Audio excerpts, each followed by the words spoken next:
வணக்கத்தையும் வாழ்க வளமுடன் என்ற வாழ்த்துக்களையும் தெரிவித்துக் கொள்கிறேன்.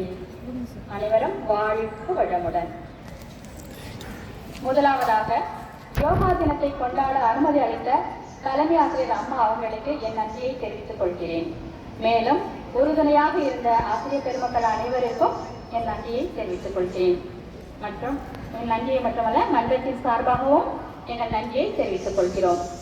மேலும் எங்களுக்கு இந்த வாய்ப்பளித்த எங்களது மன்றத்தின் தலைவர் பேராசிரியர் முத்துகிருஷ்ணன் ஐயா அவர்களுக்கும் இந்த நேரத்தில் நன்றியை நாங்கள் தெரிவித்துக் கொள்கிறோம்.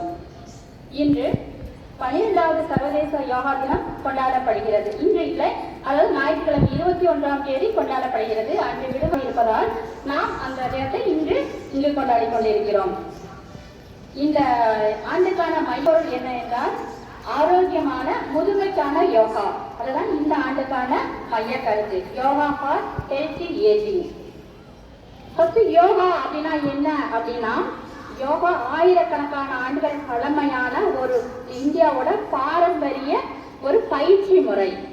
யோகா அப்படிங்கிற வார்த்தைக்கு என்ன அர்த்தம் அப்படின்னா, இணைதல், ஒன்றுபடுதல் அப்படின்னு பொருள். என்ன ஒன்றுபடணும்? உடல், மனம் மற்றும் ஆன்மா, இதை எல்லாத்தையும் ஒன்றிணைத்து ஒரு மனிதன் முழுமையான மகிழ்ச்சியான அழகான சந்தோஷமான வாழ்க்கையை வாழ்வதற்கு உதவி செய்யக்கூடிய ஒரு பயிற்சி முறையாகும். இது நாங்க உலக சமுதாய சேவா சங்கம், அதுல இருந்து வேதாத்ரி மகரிஷி நமக்கு அருளிய மனவள யோகா அப்படிங்கிற மன்றத்துல இருந்து நாங்க வந்திருக்கோம். எங்க மன்றத்தோட சிறப்பு என்ன அப்படின்னு சொன்னா, உடலுக்கு ஒரு மனிதன் சந்தோஷமாக அமைதியாக நிம்மதியாக வாழணும் அப்படின்னு சொன்னா உடல் ஆரோக்கியம் ரொம்ப முக்கியம், பொருளாதாரம் முக்கியம். அதுக்கு நம்ம என்ன கொடுக்குறோம்?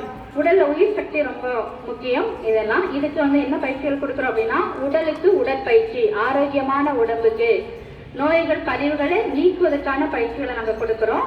அடுத்து மனதுக்கு, அதாவது தியானம் கொடுக்குறோம். கல்வி கற்கிற குழந்தைகளுக்கு இது மனதில் கல்வி கற்கும் திறனை அதிகரிக்குது. அதாவது நீங்க சொல்லிக் கொடுக்கும் போதே புரிஞ்சுக்கிற திறனை அதிகரிக்கும். அடுத்து கிரகிக்கும் திறன், ஞாபக சக்தி, மனசுல பதிவிக்க வச்சுக்கிற திறனை கொடுக்குது.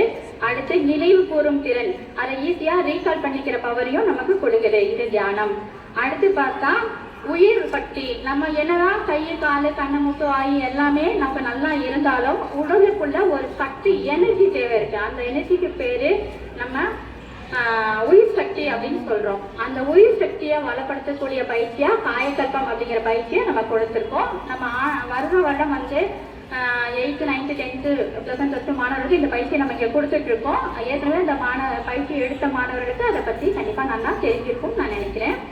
அடுத்து குணநல பேரு. நம்ம வாழ்க்கையை முழுமையா வாழணும் அப்படின்னு சொன்னா வெறும் உடல் நலமும் மன வளமும் வெறும் பொருளாதாரம் மட்டும் பத்தாது. நட்பு நலம், நம்மளை சுத்தி இருக்கவங்களோட நம்மளால இனிமையா பழக முடியணும், அவங்களோட ஒருங்கிணைத்து நம்ம வாழ்க்கையை நடத்த தெரியணும். அதுக்கு நம்ம அகத்தாய்வு பயிற்சிகளும் கொடுக்கப்படுகிறது அப்படிங்கிறத நான் இங்க தெரிவிச்சுக்கிறேன். இங்க வேதாத்ரி மகரிஷியோட மனவளக்கலையோட நோக்கம் என்ன அப்படின்னு சொன்னா, உலக அமைதி.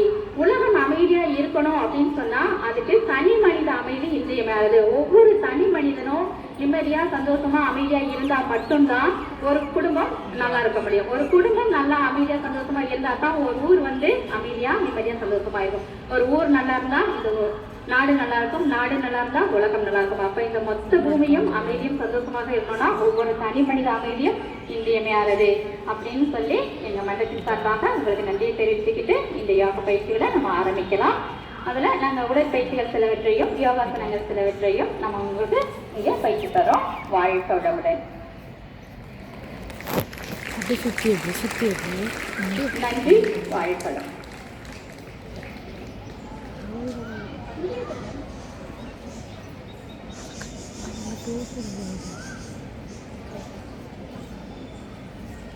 வாழ்க வளமுடன். இப்போ கைப்பயிற்சி செய்கிறோம். முன்னாடி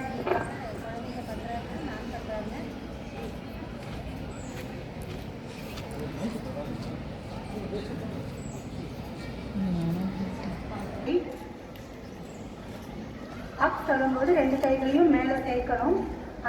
அந்த பொசிஷன்லயே 4 மூச்சு இருக்கணும். நான் சொல்றேன். அப்படி சுத்தி 1 2 3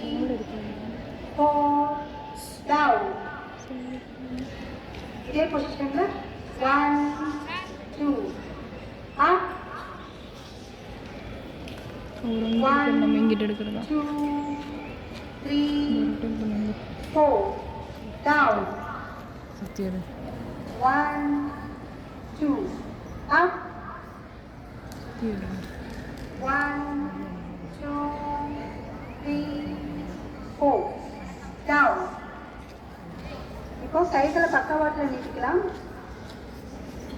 மூச்சு விட்டுக்கொண்டே இன் சொல்லும்போது கைகளை முன்னாடி சேர்க்கணும் இன் மூச்சை இழுத்துக்கொண்டே out in out in out in out in, out, in, out.